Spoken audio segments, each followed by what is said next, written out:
big day today, right? Because it's the feast of Saint Cyril, apostle to the Slavs. You all knew that? How many knew that? Yeah, see? Yeah. So Cyril and Methodius are known as the apostles to the Slavs in the 1800s. They took Christianity into what's now parts of Russia and Ukraine. And I should know more about St. Cyril and Methodius, but that's kind of a big deal in the East. Also, of course, St. Valentine's Day. And in fact, I'm going to use that as a jumping off point. What do you get when you have a speaker who has 4 hours of material and no idea how to present it? In an hour or so, you'll be able to tell me, because that's... I have a lot of material, and I also want to give a quick, before I jump in here, I want to give a quick overview, because I think some people are wondering, what's the plan here for the next 3 weeks? Tonight, my focus is going to be primarily on skepticism and atheism, although we're going to kind of jump around a little bit, and also look at the concept of worldviews, and what it means to have a worldview, which I think is very helpful. I hope it's helpful. And I'm going to be referring to this book, which I mentioned last week, The Universe Next Door. Sold some 500,000 copies, big evangelical. It's written by an evangelical, James Sire, who actually died last year in his 80s. But I really don't think there's anything in there that would be contrary to a Catholic understanding of a lot of different things, including pantheism, Islam, deism, and so forth. It's really a great book in that regard. We'll talk a little bit about worldviews. And then next week, I'm going to focus on fundamentalist, especially fundamentalist evangelical attacks on the Catholic faith, or questions. Things about the Eucharist, Mary, the papacy, why we worship statues, that kind of stuff. Patrick Madrid, who I worked for at Envoy magazine years ago, he has this great story about how he was working with this Protestant and kind of explaining the faith to him, and this guy finally decided he wanted to go to Mass, and so Patrick took him. And it wasn't going to his usual church for some reason, but he went and they were at this church, and it was, I think it was like Our Lady of Lourdes or something. And there was a statue of the children at Lourdes, of course, kneeling in front of the Blessed Virgin. And Patrick said something like, see, the Catholic Church is great. Not only do we have statues worshiping other statues. That's how many layers we have. It's great. So we'll look at those, and I think that will actually be kind of something I'm guessing will probably spill over into the fourth and final week, because there's a lot of stuff to cover. I suspect there'll be a lot of questions there. But then I want to finish up the fourth week. I'm going to do about a half an hour to 45 minutes on the resurrection.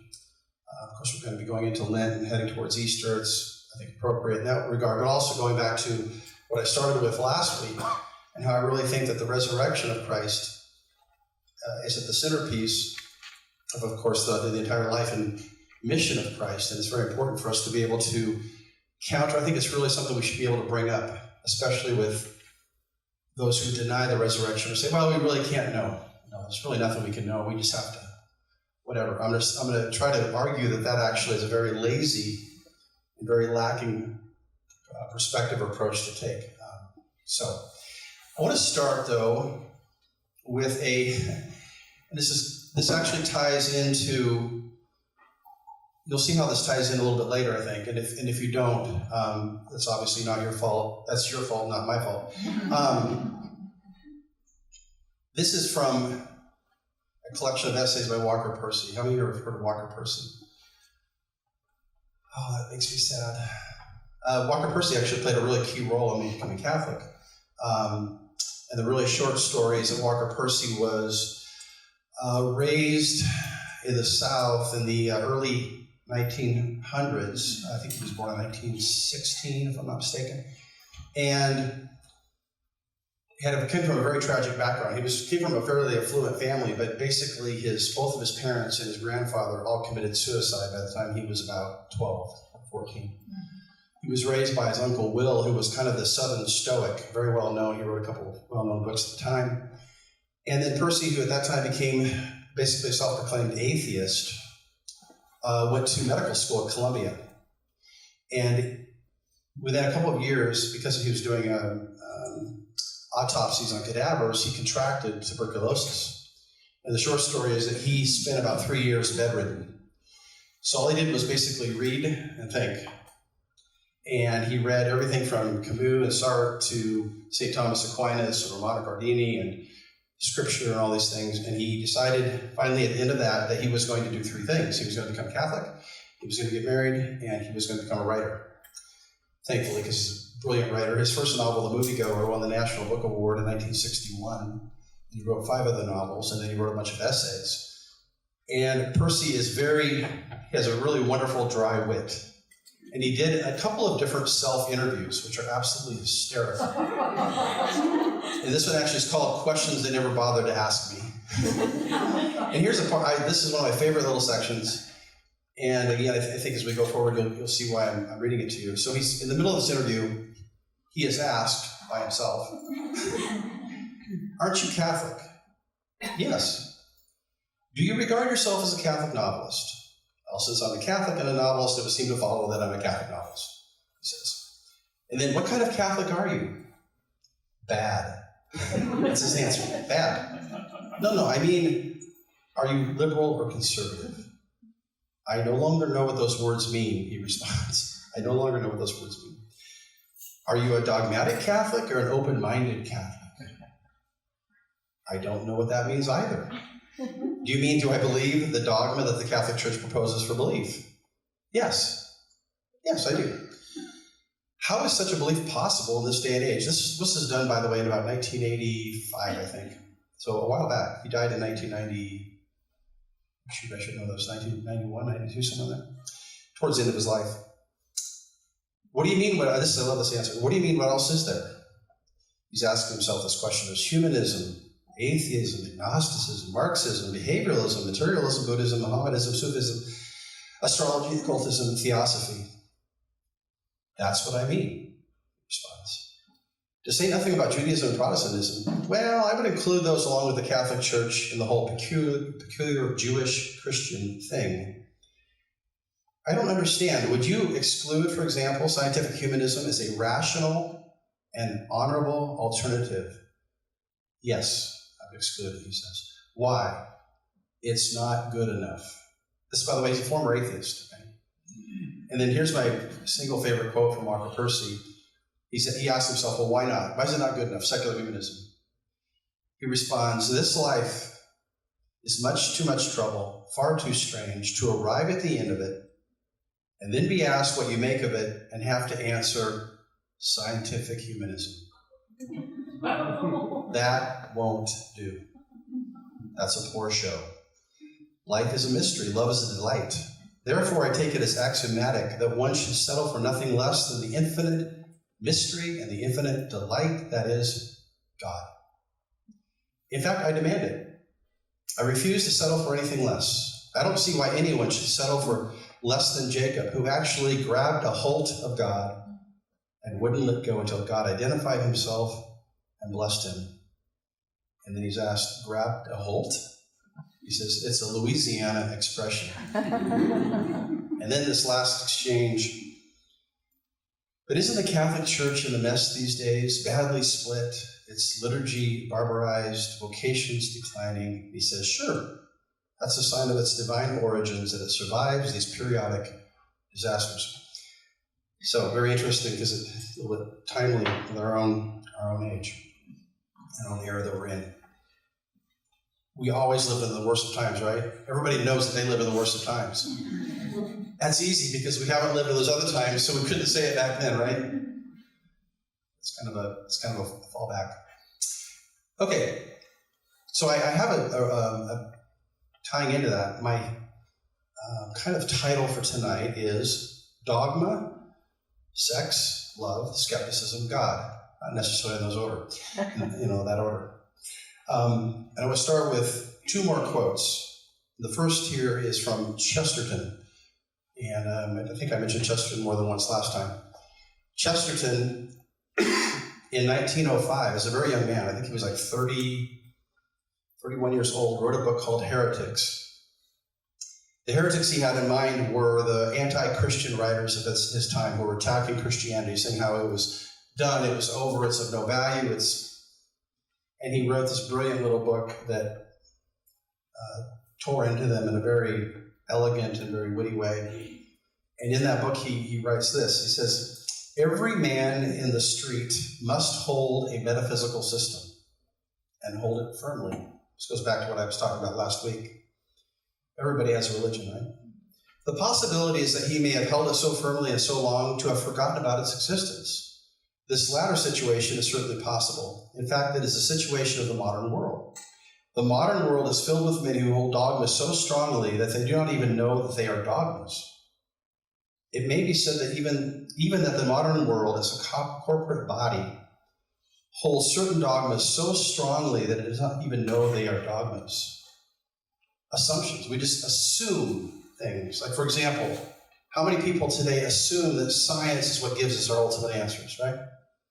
Science alone, we're told by certain people, like Richard Dawkins, Christopher Hitchens, science alone can be trusted to tell us the truth about things.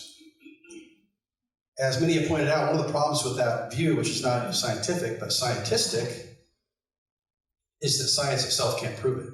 You can't prove that science alone gives us the only answers we need. It's based on a metaphysical assumption. People live with metaphysical assumptions. We're going to talk about this when we get into worldviews a little bit. And it's, the reason I'm going on about some kind of these big picture things is I think that when it comes to apologetics, defending our faith, explaining our faith, it's really hard to do that unless we have a sense of what other people believe and how they approach life.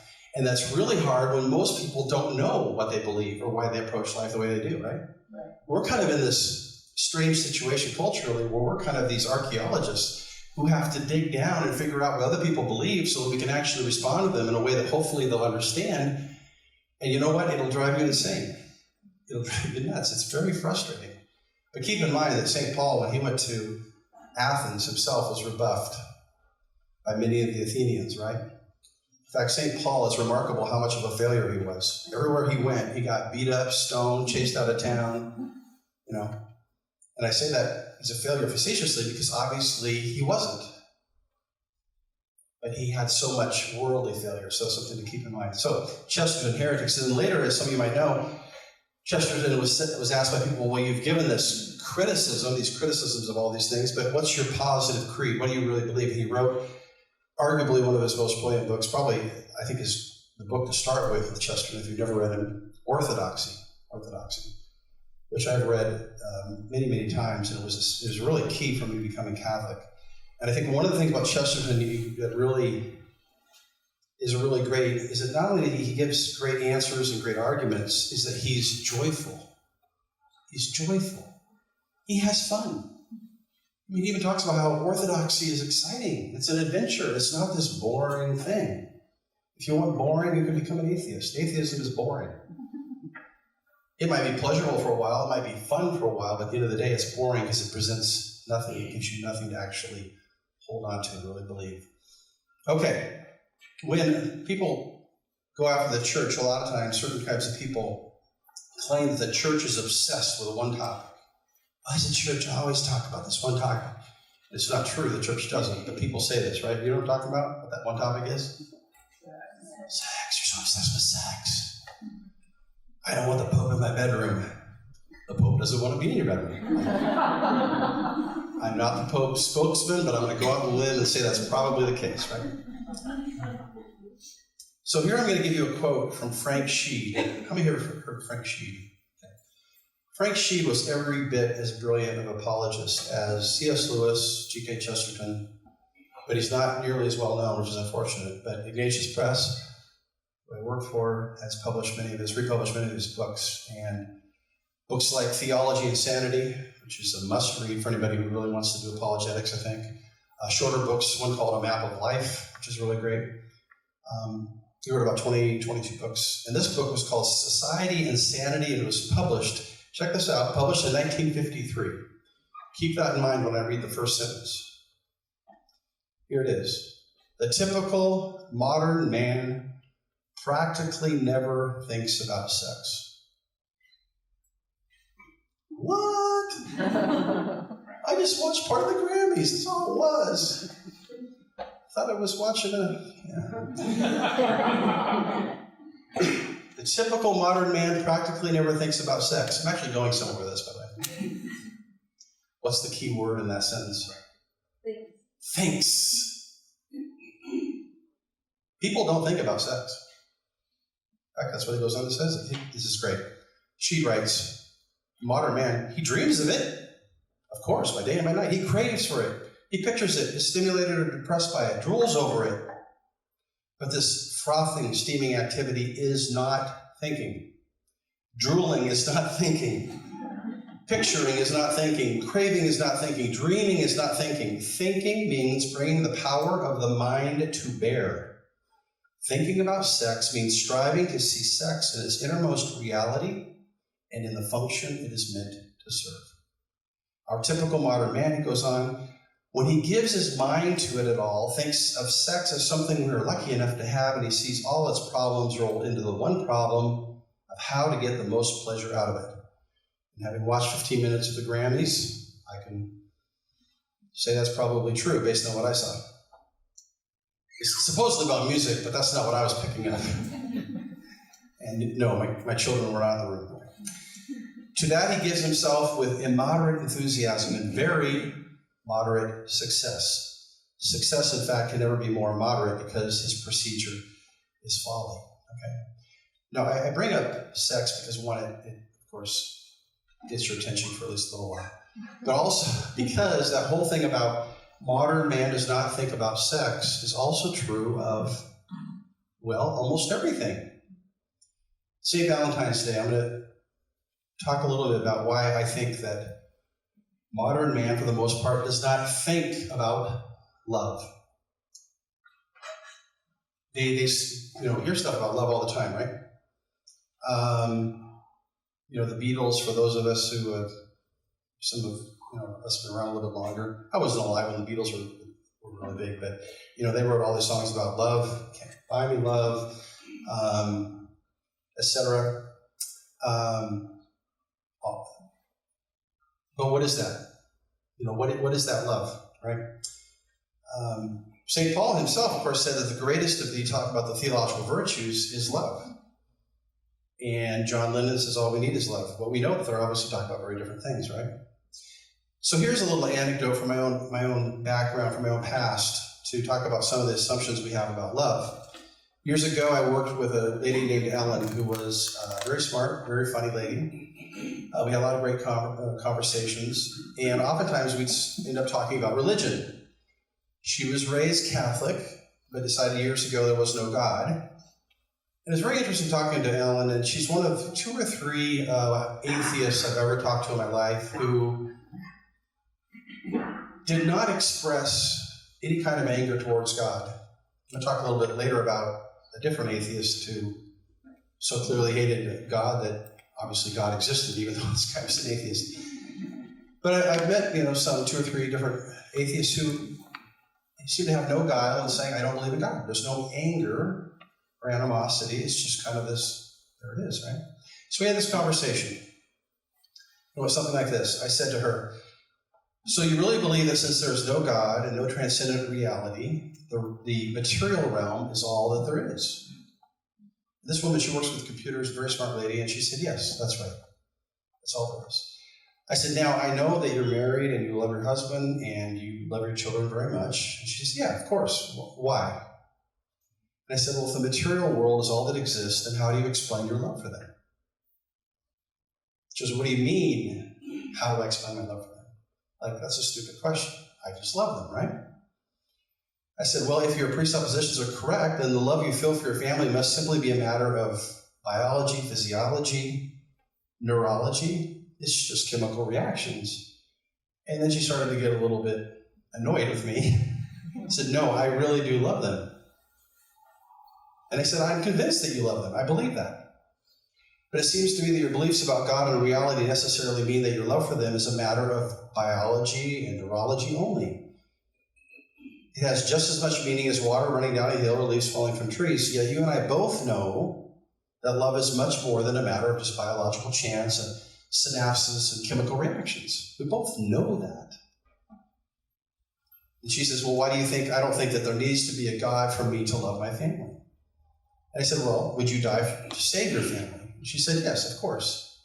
And I said, why? And she said, because I love them. It never really got beyond that point. That's where we were stuck, right?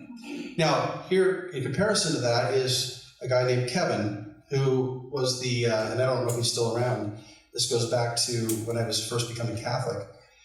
He was the founder of the local Freethinkers and Atheist Society in Eugene, Oregon. Yes, we have atheists in Eugene. I know, it's shocking. He was featured in a newspaper article about his group. And he and I ended up I basically wrote a letter to the editor, and then he responded, and we ended up actually exchanging letters. And he really took exception to what he believed to be the silly Christian superstitions and a logic that I had in my original letter to the editor and so forth. But I also saw very quickly in the first letter that his grasp of what the Catholic Church taught, any kind of Christian doctrine was a little bit lacking. And it was interesting because Kevin in this profile was talked about his wife, who he clearly loved, very much the same kind of idea. And he wrote, here's a quote from him in one of the letters he sent to me. He said, atheists simply assert that in order to create meaning, you must have a function in mind. We all create our own meaning, he said, and hence our own version of morality, whether we want to believe it or not. There is no one right way, no fundamental rule which applies in all circumstances. I've had this same conversation with various people. They'll say that. There's really no absolute truth about morality. And you say, so Hitler could have been right. Oh, no. That's different. Why is it different? Why is that different?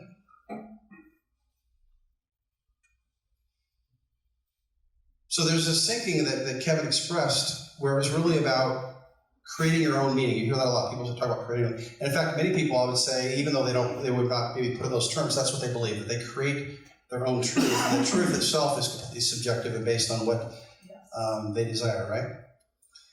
But I come back to this whole issue of love. John Paul II said in Redemptor Hominis, his first encyclical, he said that man cannot live without love. He remains a being that is incomprehensible for himself. His life is senseless if love is not revealed to him, if he does not encounter love, if he does not experience it and make it his own, if he does not participate intimately in it. I mean, isn't it remarkable when you look at pop music and movies and TV shows, I would say that the vast majority are in some way about finding love, right? Being accepted. And oftentimes, of course, it's a romantic love, but oftentimes it's within a familial love or some other kind of friendship, right? We need love. We want love because we all know, and I think this is something that even all secularists and atheists would agree, we desire it. We want it. We long for it. We are made for love, right? Which comes back to that same question, what is love? Joseph Pieper, who's a really fantastic German Thomist, wrote a book on the theological virtues, faith, hope, love. Again, published by Ignatius Press, Ignatius.com. Shameless plug. Father Fessio should be sending me a check right now.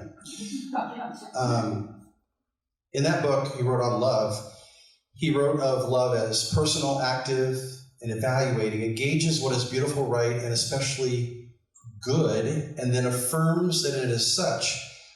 Love, Pieper states, is therefore a mode of willing to confirm and affirm something already accomplished. That is precisely what is meant by the phrase to love. When we say to another, it is good that you exist, that you are, what do we mean? It sounds kind of abstract or obtuse, but really that's what love is. Love is an affirmation of one's existence. And it says it's good that you exist. But as soon as you say that, then you're assuming that there's a meaning to good. There's a quality to good. And where does that come from? It can't come from me. I'm a temporal being. Especially since we all, I think, even again, most atheists would acknowledge that it's true. When I say I love somebody, I'm affirming their goodness, that they're innately right. There's something that is I recognize as being objectively good, even those who would say there is no objective truth. We choose to embrace and treasure that good. So Peter goes on, he says, what the lover gazing upon his beloved says and means is not how good that you are, that is clever or useful, capable or skilled, but it is good that you are, period. How wonderful that you exist. And I think this simple point, again, here on Valentine's Day, talking about love, I think it has tremendous ramifications. Because what I find is that even though skeptics and atheists like to say, well, all truth is relative and we can make up our own meaning and create our own meaning, they actually agree on these basic truths about the nature of love and what it means as far as someone being good, even if they've not thought about it, right? Again, I don't think that most people think about love, even in these really simple terms that I've just described here with some real just basic philosophical premises. I don't think most people think about it in that way, right? Pointless, were not some other force akin to creation involved, and moreover, a force not merely preceding his own love, but one that is still at work and that he himself, a loving person, participates in and helps along by loving. What does it mean by that? Why does everybody seek love if we all create our own truth? Why is it so universal? Why are there certain beliefs about, say, everything from torturing animals to killing an innocent 7-year-old child, the issue of abortion, but why are these things understood to be wrong? Why do people innately say that Hitler was evil? There is a universal truth that actually exists above and beyond, that precedes us and exists after us and exists regardless of what we want to believe about it. It's just simply there. So human love is an imitation, it's a reflection of the divine love. Pope Benedict XVI in Deus Caritas Est, which is his first encyclical on love. I remember when that first came out, and the New York Times had an article, and they were clearly confused. They couldn't understand why this nasty, mean, rigid, dogmatic German Pope wrote an encyclical on love. Why did he do that? Well, if they'd actually spent some time reading his previous works, they'd understand. He wrote in that encyclical, there is a certain relationship between love and the divine. Love promises infinity, eternity, a reality far greater or totally other than our everyday existence. Even Sartre, the French existentialist, who was not known for being happy about really anything, remarked in his book, Being and Nothingness, that this is the basis for the joy of love. We feel that our existence is justified. That's a French atheist existentialist. Well, what justifies it? What's the basis for that? Now, this whole thing that I'm outlining here, on love and skepticism, it's not necessarily an easy thing to talk to about with maybe your skeptical friend, but I think it's something worthy of pondering, maybe a little different approach, as opposed to trying to, okay, I'm going to give you St. Thomas's 5 proofs for the existence of God, which, by the way, are great. Or hopefully, it might be next week, but we'll talk about some of those proofs. But where do you reach people at? Everybody wants to be loved again. Everybody wants to belong and know that love. So I think this is a really great place to think about starting with people when you're having some of these conversations. Now, a quick thing about gratitude. A few years ago, the Philosopher's Magazine had an article titled, Thank Who Very Much, ? And it was written by an atheist, Ronald Olson, who was a professor at Wayne State University. And it opened with a rather honest and blunt assessment of the situation faced by atheists and agnostics. I found this absolutely fascinating. He wrote, living without God today means facing life and death as no generation before us has done. Very honest. It entails giving meaning to our lives not only in the absence of a supreme being, but now without the forces and trends that gave hope to the past several generations of secularists. By the beginning of the 21st century, the modern faith that human life is heading in a positive direction has been undone, giving way to the earlier religious faith that replaced no faith at all. So what are we supposed to do? Things are getting worse, and he wrote this about 15 years ago, I think. things are getting worse, what is the atheist to do? Staring into the black abyss. Well, he says that his fellow disbelievers need to, quote, shape a satisfying way of living in relation to what we can know and what we cannot know. Okay, that seems to cover everything.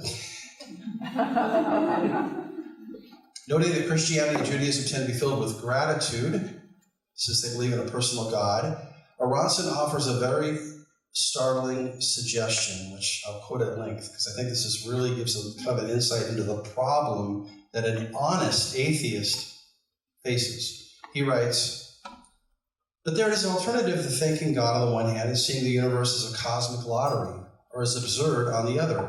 An alternative to being grateful to a deity, or to ignoring such feelings altogether. Think of the sun's warmth. After all, the sun is one of those forces that makes possible the natural world, plant life, indeed our very existence. It may not mean anything to me personally, but the warmth on our face means and tells us and gives us a great deal. All of life on earth has evolved in relation to this source of heat and light, us human beings included. We are because of, in our own millennial adaptation to the sun and other fundamental forces. My moment of gratitude was far more than a moment's pleasure. It is a way of acknowledging one of our most intimate, if impersonal, relationships with the cosmic and natural forces that make us possible." I don't think I have enough faith to take that kind of a rational leap. That is a remarkable leap of faith for somebody who would say that faith is stupid, right? I mean, he acknowledges it's impersonal. I'm supposed to be grateful to the sun. But what you really believe that there's absolutely no meaning to any of this that exists. There's no meaning. Nothing created it. But we're supposed to be grateful. What's the problem? When we think about gratitude, when we really think honestly about what gratitude is, we realize that gratitude, it's one thing to be grateful for something. You know, I'm grateful for some kind of a tool or a mechanism or something that I own. But really, gratitude in the end has to be oriented towards what? Another person.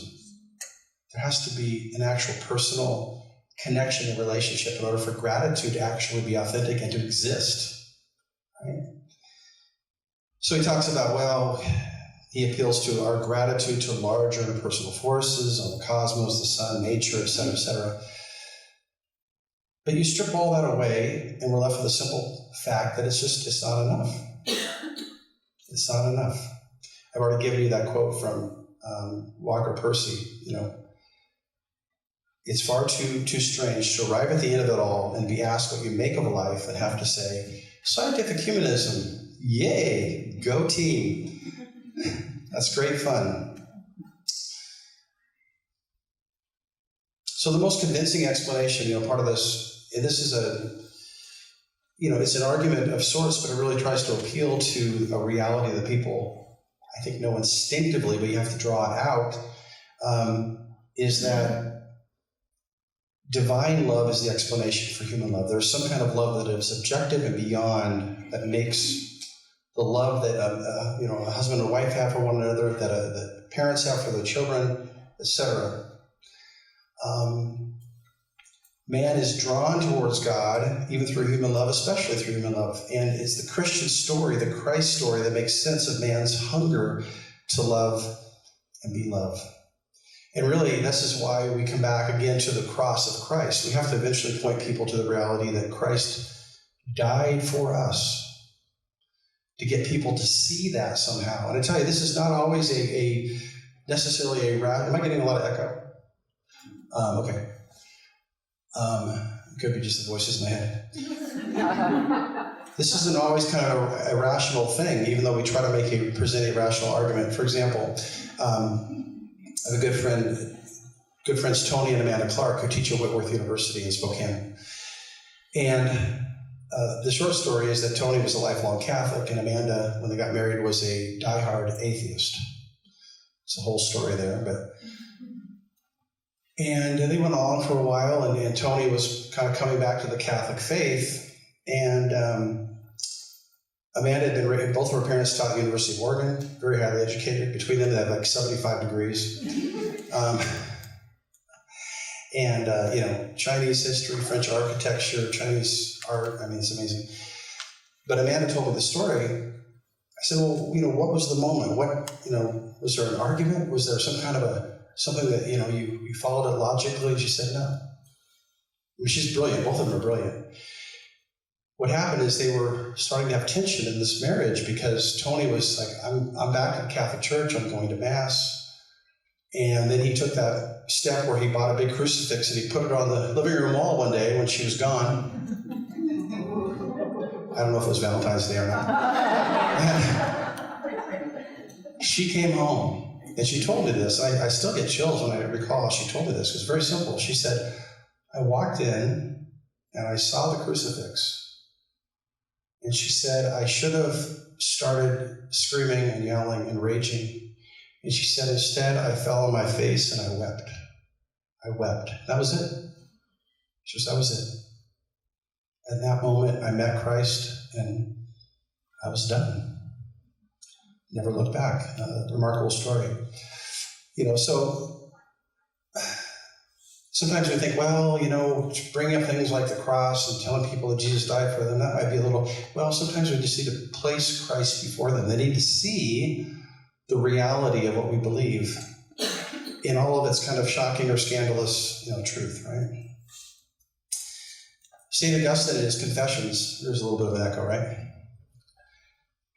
That was supposed to be for later when I broke into a duet or a medley of songs. St. Augustine in his Confessions says, late have I loved you, beauty so old and so new. Why? Because he knew that he was made to love and be loved. That's, for those of you who read the Confessions. Confessions, what is Confessions? I mean, it's an amazing book. It has all this stuff about philosophy and theology. It's a love story. It's a love story, right? He falls in love with God after trying to find love really everywhere. He tries to find it in philosophy. He tries to find it with his concubine. It only took him one concubine. King Solomon had, 700, and it actually caused him problems. But Augustine worked through it, and he realized that his heart was restless until it rested in God, right? And so that's, I wanted to start with some of these thoughts on love, especially because it's St. Valentine's Day, because also I think it's a little bit of a different approach, right? A little different way. And I think one of the great challenges we face in apologetics is we have a lot of arguments, and those are good, and it's good to know them. But you and I know that people they're hungry. Some of them are willing to listen to the arguments, and that's great. But people are hungry to be loved and to be embraced and to be known for what they are. And they know that they're more than just a speck in the universe. People innately know that. They have a sense of there's something more, right? By the way, Benedict XVI, his encyclical Spe Salvi on hope is really great on this. Actually, there's a lot of it that's very attuned to apologetics. So, for example, he talks about the fact in there that everyone innately realizes that there's going to be injustices in this world that aren't righted, right? That aren't dealt with, right? And by the way, this is what we see, I think, among the reason why we see more and more secularists who are losing their minds over various real or supposed injustices, because they realize they can't all be addressed. But if this is all there is, if this life is all there is, then what do you do? So it becomes a mania, right? It becomes obsessive. And Benedict says, no, what this points to is there has to be divine justice. If we really think about it, ponder it, we recognize that not all the injustices of this world will ever be dealt with, that there has to be justice beyond in the next world to come, and that we have to be attuned then to the fact that we ourselves commit injustices, we commit sin, that we ourselves have to answer for the injustices that we're a part of, right? It's a very strong argument. I recommend visiting or revisiting that great encyclical on that regard. It has a great section on this. Okay, so I'm going to transition here into my second of my 4 hours to worldviews, which are, this talk about love actually is part of a worldview. I mean, in the sense of how people view love, what it means.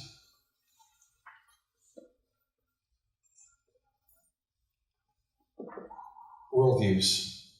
Now, there's no magic to this term worldview. It actually, apparently, it comes from a German word that goes back to the 1700s and to Immanuel Kant, which gives me a moment's pause because Kant has been the problem, in some ways, has caused some of the problems that we deal with today. But be that as it may, what is a worldview and why is it maybe helpful for us as those trying to practice apologetics?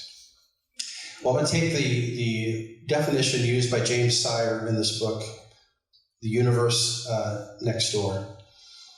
This is how he defines it. He says a worldview, and his language here is very specific. A worldview is a commitment, a fundamental orientation of the heart that can be expressed as a story or in a set of presuppositions, assumptions which may be true, partially true, or entirely false, which we hold consciously or subconsciously, consistently or inconsistently. And I would say that the vast majority of people are inconsistent in the worldview they hold. If they really went through it, they find that there's things that they believe. Gratitude is a great example. We as atheists need to be more grateful. Yeah, but your belief system dictates there's nothing to be grateful to. Just what, the chemical reaction you have when you're out in the sun, that makes you grateful? The concept of grateful speaks to a transcendent understanding of relationship and personal knowledge, right? So it's not consistent. So a worldview is a commitment, a fundamental orientation of the heart that can be expressed as a story or in a set of presuppositions which we hold about the basic constitution of reality, and that provides the foundations on which we live and more and have our being. And that provides the foundations on which we live and more and have our being. So it's about a commitment and orientation, by the way, of the heart. I think when he speaks of the heart, I think Sire is very clearly using that as a biblical term, right? When Scripture speaks about the heart, what is it talking about? Is it talking about our emotions? No. The heart, in the Jewish understanding of the word, is the core. It's where the quiddity of our being exists, the very core of who we are, and it really means our most inner self, who we really are. Not really emotions, although that's part of it. It's really our will, our knowledge, our awareness, everything. So it's a fundamental orientation of the heart. The problem is that most people don't take the advice of Socrates, if they know who Socrates is. And what does Socrates, say? He said we need to live an examined life, right? An examined life, which means we need to actually be honest with ourselves about who we are in relationship to reality, right? So there are 8 questions that Sire proposes that are essential to understanding a worldview. And I'm not going to have time to go through every single belief system and how it answers each question. We're going to touch on a few of these. But these are really key questions. And I think they're questions that most people don't ponder that often. I know my 14-year-old son doesn't, because I asked him one last week, and he's like, I don't care. Oh, we've got some work to do. We're having a challenging moment. And I said, well, come on, Gavin, I mean, what is the goal of your life? You're like, I don't know, I don't care. I don't care. Whatever. I want to play video games. He doesn't play video games, by the way. But we've seen this with adults. I think I gave that story last week of my 40-year-old cousin who, when asked by my wife as part of a school project, what's the meaning of life? A 40-year-old guy with a master's degree said, I've never thought of that before. It's like, dude, that is so wrong. So, the very first question here of the 8 questions of the worldview is actually goes along with that, and that is, what is prime reality? That is, what is really real? What do you think is really real? If you're an atheist or skeptic, agnostic, what do you think is actually real? So there could be a variety of answers here, Cyrus says. We could answer God or the gods or the material cosmos. The sun is real. Okay? So the answer here is very fundamental. It's very foundational. It sets the boundaries for the answers that come with the next questions. The second question then is, what is the nature of external reality that is the world around us? Is it created? Is the world created, or is it somehow autonomous? Is it chaotic, or does it have an order, a form to it? Is it purely matter, or is it somehow spirit? What is our relationship to that world? Is it personal? Are we grateful to that world, even though it might be just material? Or is there a subjectivity to our relationship to the world, the nature of reality that is around us? By the way, this is really important when we get into like Eastern pantheism, like Buddhism. I brought this up last week. I've had this conversation with several people over the years. They say, well, I think all the religions essentially agree that, have the same understanding of God. So I always bring up Buddhism. Well, what does Buddhism believe about God? Well, so Buddhism doesn't believe anything about God. Now, you could be a Buddhist. I said this last week. I think it's worth repeating. You could be a Buddhist and believe in God, but Buddhists will say it doesn't matter. It does not matter. There's no interest in Buddhism as it comes from the Buddha. And of course, there's different schools of Buddhism and all that. That's not really a consideration. So that's a little bit different from, say, Judaism or even Islam, which says that God is other. He created everything. He's all-powerful. He's personal. Even in Islam, of course, Allah is personal. Although in Islam, many forms of Islam, Allah has a very different nature, I would argue, than the God of Christianity. Right? And then, of course, Hinduism, which is, on one hand, is a purely natural religion, and it, in a way, says it's only the material realm, but then it says that there's a spiritual reality imbued in the material realm, and there are gods or demigods or forces and powers and so forth. So it's, in a way, we could say broadly, it's kind of polytheistic. But in Buddhism, it says, well, it's pantheistic. What does that mean? It means all of us are somehow part of the one. It wouldn't say God, just a oneness, which is, by the way, completely impersonal. In Buddhism, personality is a complete fabrication. It's an illusion. So Buddhism is really a path to get through the illusion and realize that you don't exist. You have to, as I said last time, you have to desire to no longer desire. That's nirvana, extinguishing of the flame, right? I bring this up because it drives me nuts when people say, well, we all believe in the same God. No, we don't. Absolutely not, we don't. And it's important for us to recognize that and be honest about it, right? Number 3, the third question. So number 1, what is reality? 2, what is the nature of external reality? And what is my relationship to it? And third, and this one is huge, what is a human being? What is a human being? Is it a material accident? Is it a clump of cells until the mother says, I want it, and then it magically becomes a baby? Talk about the ultimate power, false power, of creating reality, right? So to this question, we might answer various things. Well, to be a human is to be a highly complex material machine, or kind of a sleeping God who needs to be enlightened and achieve a higher awareness through various techniques. Or we're actually a creature who is made in the image and likeness of God.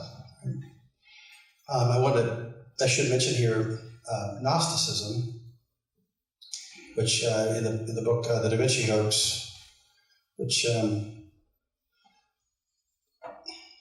I wrote the boring chapters, but Sienna Misa wrote the best chapters. But I wrote a chapter here on Gnosticism, and Gnosticism is the perennial heresy. My handwriting is brutal. I don't know why. That's a G. That's not even helpful. Gnosticism comes from the Greek word gnosis, right? Which means knowledge. But not just any knowledge, it's not so much that it's secret knowledge, although it is secret knowledge. It is a knowledge that's only available to a few chosen people who are able to attain it with the goal, and this is true of ancient Gnosticism, it's also true of forms of what I might call modern Gnosticism. What is the goal of this knowledge? To leave and escape from the material realm, because the material realm is evil. By the way, there's a lot of people today, I think, who mistake Christianity with Gnosticism. People say, oh, you Christians think that, this material world is bad. You want to escape and go to heaven. Well, we don't want to escape and go to heaven. We would like to enter into the full communion with God. That would be great, by God's grace. But it's not about escaping. But that's what Gnosticism, the ancient Gnostics and those, and really, anybody who describes himself or takes part in what we might call the New Age movement is essentially a Gnostic. Now, they may have an inconsistent view of the material realm. They may actually think, hey, I like this, I like the material realm, I like having a body and so forth. But in fact, if you really look at the premises of what they believe, it's essentially gnosis. That the New Age movement in general promises to help people attain a consciousness and a knowledge that leads them to somewhere else, and really that's ultimately an escape from the material realm. And there's a lot to this worldview, but it comes up again and again and again. And I think that there's something to it also in even things like the transgender movement, where the body is just something that I manipulate based on what I want, because I need to escape from the confines of this body which I don't like. So I'm going to somehow try to change it through surgery, through hormones, etc., and attain something else. It's a type of Gnosticism, I would argue. But in Gnosticism, the human person is deeply dualistic and rejects the body. Whereas in Christianity, we say, no, the body is good. Creation is good. Everything that God has created is good. Right? So it's something that pops up again and again and again. You see it in various New Age movements and even in forms of secularized belief systems. There's a type of gnosis that exists. Okay, the fourth question. So what happens, this is one that people don't like to talk about, what happens to a person at death? I hope Uncle Joe's in a better place now, rooting on his Jets, man. We're not going to have a funeral. We're just going to have a celebration of life at the pizza parlor. He has kind of almost an obsession with this. He'll read the obituaries, and then every once in a while he'll come up with a homily. Oh, I just read this homily. Buddy so-and-so died. There's going to be no service. They don't want anything. They're just going to get together at Papa's Pizza and tell stories. Wow. What have we become as humans when that's what death is? What we don't want to talk about, even though here's the remarkable thing. There's 100% chance that all of us here are going to die. I'm not a prophet, but I'm going to go out on a limb. Right? The old saying about the only sure things in life are taxes and death. Yeah. We talk a lot about taxes. We don't talk about death. We don't like to talk about death. Why? Because it reminds us of exactly how limited and out of control we really are. We cannot control that fact. So what do? We act like it doesn't exist, right? So some people believe, of course, that they're just extinguished, or maybe they do attain to a higher state somehow. Or, of course, reincarnation is very popular in certain kind of forms of spiritualism and so forth. Or maybe they just go to a better place, the other side, that kind of a thing, right? Question number 5 of this worldview, looking at worldviews, questions that are important to it. Epistemology. Why is it possible to know anything at all? How is it that we can know things? How is it that we can have reason, and that we can agree on reason. We can agree that, say, the torturing of animals for pleasure is wrong. No, it's just wrong. How can we, agree that the killing of innocent 7-year-old kids is wrong? I mean, everybody agrees on this, right? There are exceptions, of course, Islamic terrorists, etc. But why is it that we can know certain things, right? That's kind of a simplistic argument for morality also. And people don't think about this as well. They assume. It's amazing how much of our life we spend assuming things, right?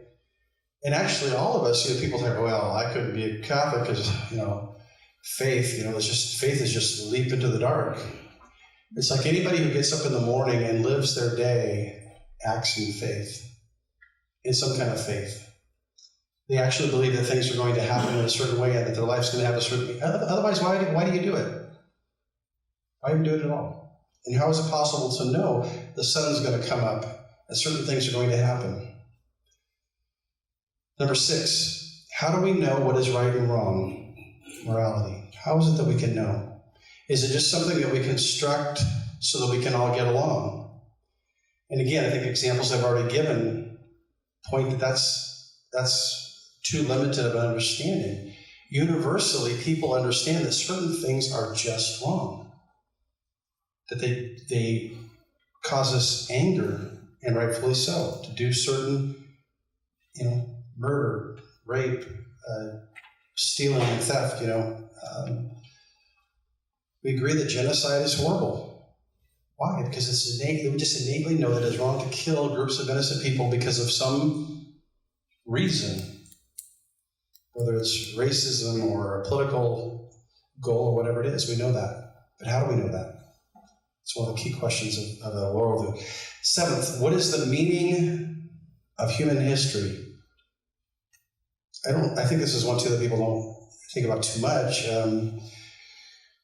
A lot of people don't care about history, except maybe in the sense of exciting stories about this era, that era. But what is the big picture of human history?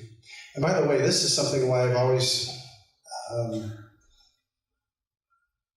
been so convinced of Christianity, is that Christianity is the only thing to me that can make any sense of human history, that can give us a sense of what this is all about, that can put it in place, that starts with a fundamental belief that there was a fall, there was a catastrophic event which separated us from our Maker, our Creator, and that all of human history has been kind of a striving, and that they're in the middle of this history, the everlasting man, in G.K. Chesterton's terms, came along, right? Finally, number 8, what personal, life-orienting core commitments are consistent with this worldview? So you've worked through all these questions, you hold to a particular perspective. What personal, life-orienting core commitments are consistent with this worldview? Why is it that you're committed to a particular person or a particular job or a particular tribe or church or entity? Why is that? Is it just because you get something out of it, or do you think there's something actually more to it than that, right? Okay, I'm going to just list now, because I actually have a question on the question sheet here about the 9 worldviews. You're going to see how bad my handwriting really is. Okay. The first one, Christian theism, oh my goodness. Christian theism. That's the first worldview, and that's, of course, what we embrace. Trinitarian, incarnational, God is other, God is personal, etc. The second one, and this is, I'm just following Sire's list here, is deism. Deism, of course, posits, and deism became very, very popular in the Enlightenment era, right? Which, by the way, is one of the worst named eras of all time. Right after the Dark Ages. In fact, they should be flipped. It's remarkable. It's like, yeah, you mean like this is true. Oh, you mean like in the Dark Ages when actually slavery was eradicated from Christendom, and then after the Enlightenment, slavery came back? That Enlightenment? Okay, gotcha. Yeah, that was great. That went really well. That French Revolution, that was awesome. Killing all those people, slaughtering them in the streets. Good stuff. Deism, of course, the belief that God is kind of the watchmaker, right? He designs the world, he creates the world, and he has kind of an emotional crisis and backs off and leaves.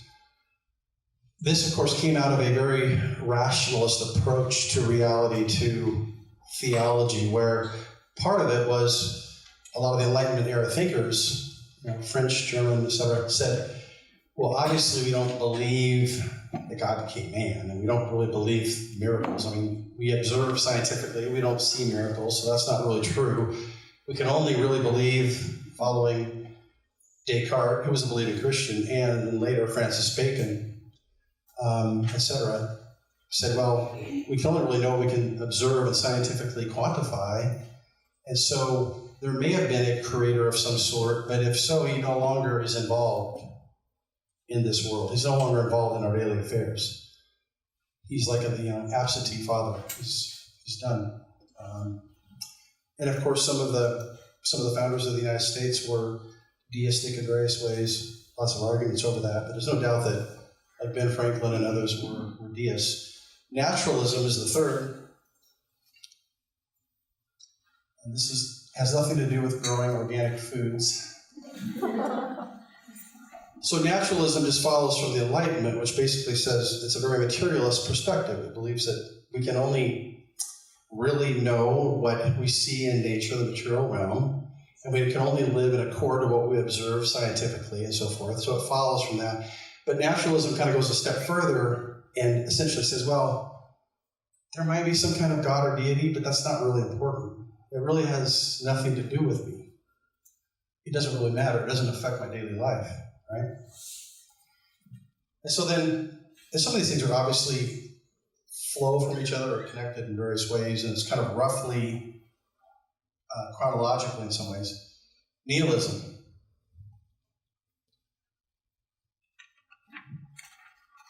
And that's where you reach the point of despair. You say, well, this material realm is all we can know. What's the point? Nihilism is basically naturalists who get real. Like, if that's true, if this is all there is, then I don't understand what the point is. I'm going, of course, the nihilists throughout history have expressed themselves in different ways. Some of them just kind of fade off into the distance. Others just kind of live, wild lives and say, I'm just going to delve into, pleasure or whatever it is, right? But it's really the sense of there's no meaning, no purpose.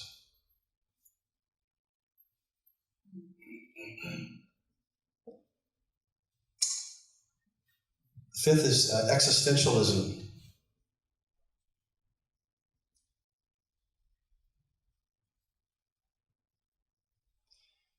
And in some ways, existentialism shares a lot with nihilism, but it embraces more of the sense of, well, this is all we have, this is all that exists, and I'm going to live my life with bravery. This is people like Sartre and Camus and others, all these French guys. And I'm just going to embrace it and stand in the face of the void and say, I welcome the fact that there's no meaning to life, and I will create my own meaning. This is where you see kind of an attempt at a positive nihilism, I think you would almost call it.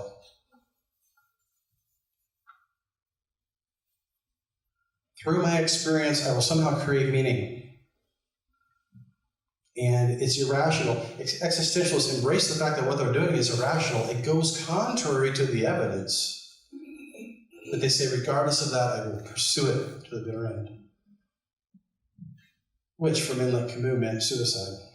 I mean, some of them just couldn't hang on. At some point it catches up to you. Eastern pantheistic monism. Oh, this is a good one. You've probably seen the movie.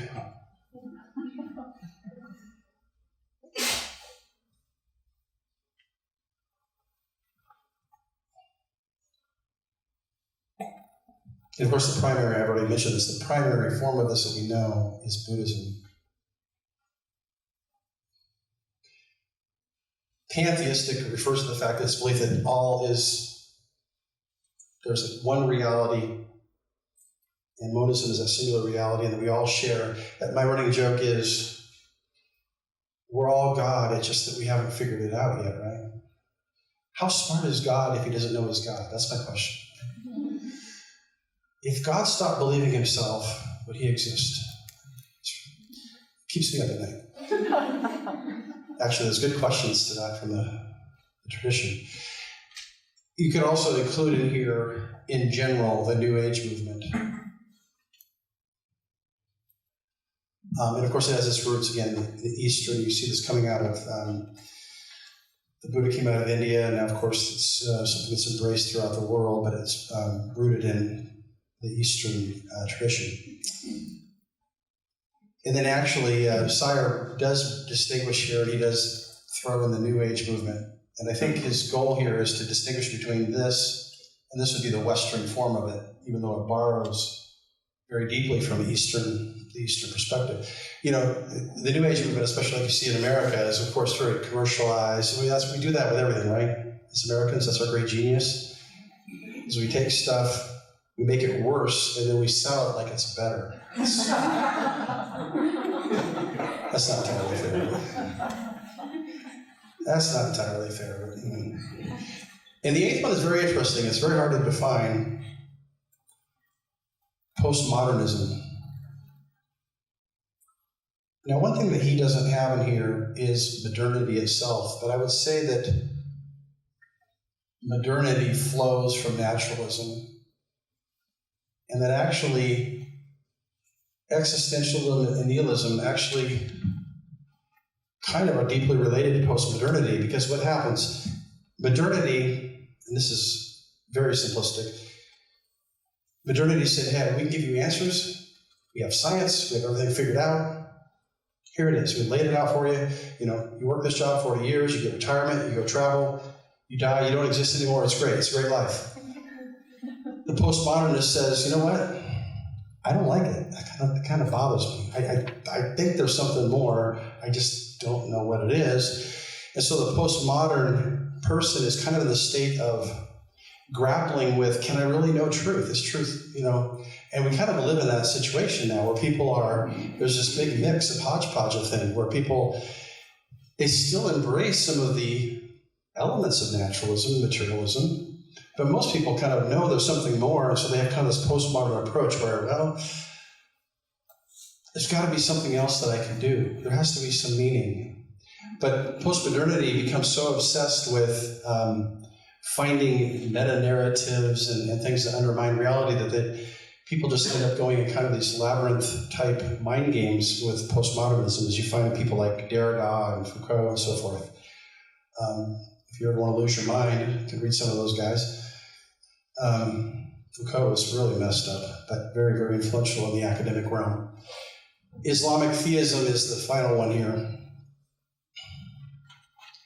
And I'm not sure why he puts theism. Because even though the God of the Allah of Islam, I think, is very different from the Trinitarian God of Christianity, I don't think there's ever been a time that Islam has really ever deviated from a theistic approach. The big problem with most forms of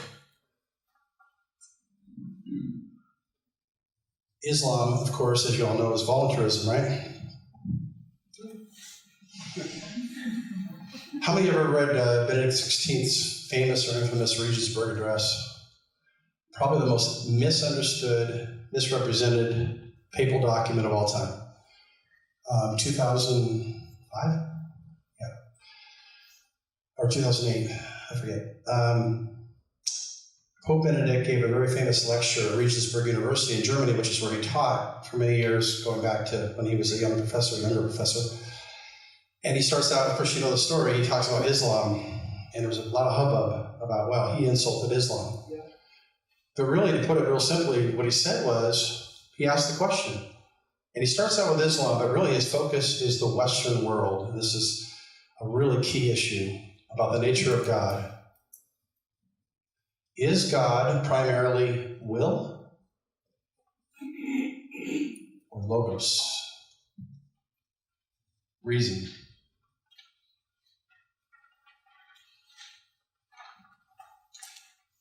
According to Islam, and according to a lot of Western theologies, including forms of Protestantism, Calvinism is an example of this in various degrees. Again, Calvinism is a complex mess.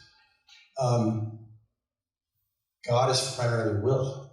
Well, even Luther had embraced some of this. In fact, this is both Calvin and Luther were very much voluntarist in that they believed that God was first and foremost will, not reason. In other words, to put it simply, in Islam, especially we see it in forms of radical Islam, if Allah says you need to kill everybody in this town, I don't care if they're children or whatever, you need to kill them, that's what Allah says. We do it. Why? Because He wills it. But Christianity says, no, God is logos, reason. He would never do anything contrary to Himself. He would never do anything contrary to what we understand to be good. He would not do that. And so God is first logos and reason, and going deeper, God is in His very, the economic Trinity. He is Father, Son, and Holy Spirit, perpetual self-gift, right? God is love.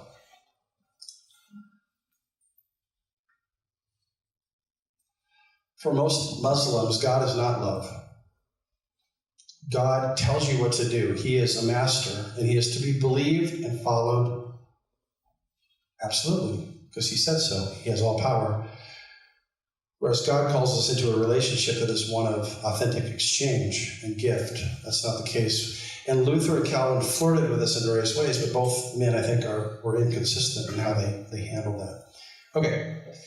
That's kind of an interesting little thing to kind of dump on you here right at the end of this presentation. But I wanted to get these up here because one or two of the questions I have for you to discuss have to do with these.